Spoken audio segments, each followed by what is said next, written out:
오늘은 결국엔 터질 것 같은 WWE 스토리 14가지를 얘기해보겠습니다. 첫 번째는 구 블러드라인 대 신 블러드라인의 대전투입니다. 이제 이 대립은 피할 수 없는 대립이라고 볼 수 있겠죠. 현재 분위기로 봤을 때 제이 우소가 결국 구 블러드라인을 구해줄 것으로 보입니다. 지금 제이 우소의 인기로 봤을 때 제이가 포레이먼이나 지미 우소를 구하게 된다면 미친 반응이 나오지 않을까 싶네요. 이후 제이코파2, 더락, 로만 레인즈 순으로 등장할 것으로 예상되고, 만약 위미스 선수까지 추가된다면 나오미, 나이아 잭스까지 각각 배치될 것 같습니다. 그렇게 블러드라인 내전의 최종 구성을 예상해봤을 때 구 블러드라인으로 로만 레인즈, 제이 우소, 지미 우소, 솔로시코와 나오미가 들어갈 것으로 예상되고, 신 블러드라인으로 더락, 제이코파2, 타마통가, 통가로와 나이아 잭스가 합류할 것으로 보입니다. 여기서 위미스 선수들은 확실하지 않습니다. 여기서 구 블러드라인에 솔로시코아를 넣은 이유는 솔로는 결국 신 블러드라인에서 축출당할 것 같기 때문입니다. 이후 신 블러드라인에 제이코파2가 합류할 것 같고요. 그래야 양쪽 밸런스가 맞춰지지 않을까 싶네요. 마지막으로 이 블러드라인 스토리에서 가장 우려되는 점을 꼽자면 더락이 사모안 대전투 각본을 더 극대화하기 위해서 레슬매니아 41에서 코디로즈를 잡는 그림이 나올 수도 있다는 점입니다. 로만 레인즈와의 최종 전투를 위해 본인의 위상을 올려야 한다는 명분으로 말이죠. 이건 정말 저도 원하는 그림이 아닌데, 사실상 레슬매니아 41에서 더락과 코디로즈가 붙는 건 확실하기 때문에 앞서 말한 그림이 아예 불가능한 일은 아닌 것 같네요. 아무튼 먼 미래의 얘기는 제껴두고 당장에 일어날 수도 있는 제이 우소가 포레이먼을 구해주는 그림이 언제 나올지 한번 기다려보도록 하죠. 두 번째는 저주먼트 데이 분열입니다. 이 분열도 언젠가 일어나겠죠. 최근 분열할 것 같다가 다시 뭉치는 분위기로 가고 있는데, 아마 이렇게 싸우고 화해하는 그림은 앞으로도 계속 나오지 않을까 싶습니다. 리아 리플리가 복귀해서 데미안 프리스트와 리더 경쟁을 하더라도 분열은 없을 것 같네요. 그렇다면 이들의 찐 분열은 언제 일어날까요? 제가 생각했을 땐 핀벨러가 본인의 위상을 끌어올리기 위해 다시 욕심을 내는 그 순간부터 찐 분열이 시작될 것으로 보입니다. 그 전까지는 계속 분열 떡밥만 던져지고 다시 줍는 그림이 나오지 않을까 싶네요. 세 번째, 인터컨티넨탈 챔피언 대관식을 치르는 체드 게이블입니다. 이는 당장의 퀸앤 퀸 오브 더 링에서 나올 수도 있는 그림이죠. 정배대로라면 세미 제인이 챔피언을 더 유지하는 게 맞지만 몇 개월 후에 캐나다에서 있을 머니 인 더 뱅크를 생각하면 생각보다 더 빠르게 체드 게이블이 대관식을 치를 것으로 예상됩니다. 네 번째는 더 웨이 스테이블 재결합입니다. 더 웨이 스테이블의 오리지널 멤버를 모르시는 분들을 위해 잠깐 소개해드리면, 자니 가라가노, 캔디스 르레, 인디 아트웰, 오스틴 시어리, 덱스터 로미즈가 오리지널 멤버였습니다. 여기서 일단 DIY의 자니 가라가노와 캔디스 르레, 인디 아트웰이 모두 스맥다운으로 모였기 때문에 더 웨이의 재결합 확률은 아주 높다고 생각합니다. 만약 재결합을 한다면 덱스터 로미즈를 제외하고 토마소 치암파가 합류하겠죠. 그리고 오스틴 시어리는 그레이스 월러와 당분간 태그팀을 유지하다가 태그팀 챔피언을 뺏겼을 때 분열되면서 자연스럽게 더 웨이로 이동하지 않을까 싶습니다. 물론 그저 예상은 예상일 뿐. 다섯 번째는 US 챔피언에 등극하는 LA 나이트입니다. 메인 챔피언은 몰라도 US 챔피언은 한 번쯤은 따겠죠. 일단 현재는 코디로즈와 로건 폴이 양쪽 챔피언을 걸고 경기를 할 수도 있기 때문에 LA 나이트의 챔피언 대관식은 조금 더 시간이 지나야 할 것 같습니다.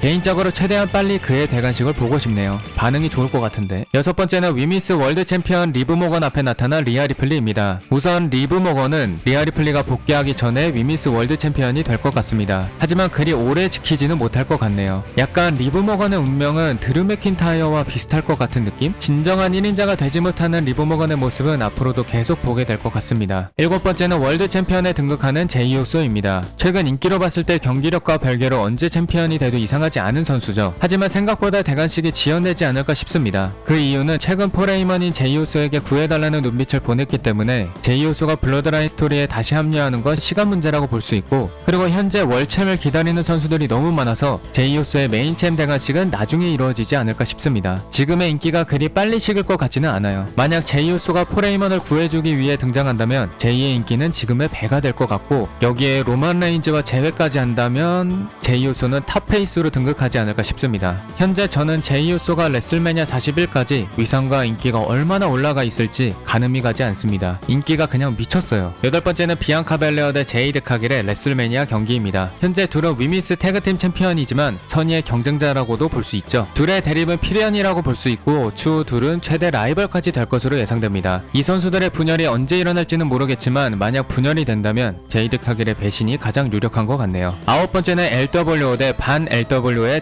대격돌입니다. 현재 안드라데를 제외한 대부분의 멕시코 선수들이 로에 배치되어 있는데, 이는 멕시코 더비의 대격돌을 위한 빌드업이라고 생각합니다. 열 번째는 스맥다운으로 콜업된 트릭 윌리엄스, 카멜로 헤이즈와 다시 만나다입니다. 이 만남은 일어날 수밖에 없는 운명이죠. 과거 트리플 H 대 숀 마이클스, 세미 제인 대 케빈 웨스, 자니 가라가노 대 토마소 치암파와 같은 관계라고 보면 될 것 같습니다. 벌써부터 기대되네요. 다음은 코디 로즈와 랜디 오튼의 통합 WWE 챔피언십입니다. 레거시 더비는 언제나 일어날 수 있는 대립이라고 볼 수 있죠. 하지만 현재 코디 로즈와 덜하게 끝나지 않은 스토리 때문에 대립을 하더라도 레슬매니아 41일이 지나야 대립이 가능할 것 같습니다. 스토리를 예상해보자면 코디 로즈가 덜하과 대립할 때 랜디 오튼이 열심히 도와주다가 결정적인 순간에 랜디 오튼이 RKO를 날리면서 턴일을 하지 않을까 싶네요. 이 장면이 레슬매니아 41에서 나올 수도 있고요. 12번째는 군터 대 일리아 드라고노프의 경기입니다. 이 경기는 트리플 H가 아주 오랫동안 아껴둘 카드로 보이죠. 일단 당장에 이 카드를 쓸 것 같지는 않고 군터가 1인자, 일리아 드라고노프가 2인자 이미지가 생겼을 때 트리플 H가 이 카드를 쓰지 않을까 싶네요. 13번째는 캐나다에서 열리는 머니 인 더 뱅크에서 가방을 따내는 세미 제인입니다. 사실 이건 무조건 일어날 일이다 라고 말할 수 없는 부분이긴 한데 일단 2024 머니 인 더 뱅크가 캐나다에서 열리기 때문에 아주 유력한 상황이긴 합니다. 물론 케빈 웨스가 딸 가능성도 있고요. 하지만 최근 제이우소의 상승세가 심상치 않아서 제이우소가 캐나다 출신 선수들을 모두 제끼고 가방을 따낼 수도 있을 것 같네요. 마지막으로 14번째 드루 맥킨타이어와 CM 펑크의 월드 헤비웨이트 챔피언십입니다. 둘은 당연히 경기를 하겠죠. 일단 저는 드루 맥킨타이어가 고향에서 열리는 클래시 애터 캐슬에서 월챔이 될 거라고 보고 있고 그렇게 드루가 월챔이 됐을 때 CM 펑크와 경기를 하는 건 정해진 수순이라고 생각합니다. 오늘은 이렇게 결국엔 터질 것 같은 WWE 스토리 14가지를 얘기해봤습니다. 과연 몇 가지가 진짜로 터지게 될까요?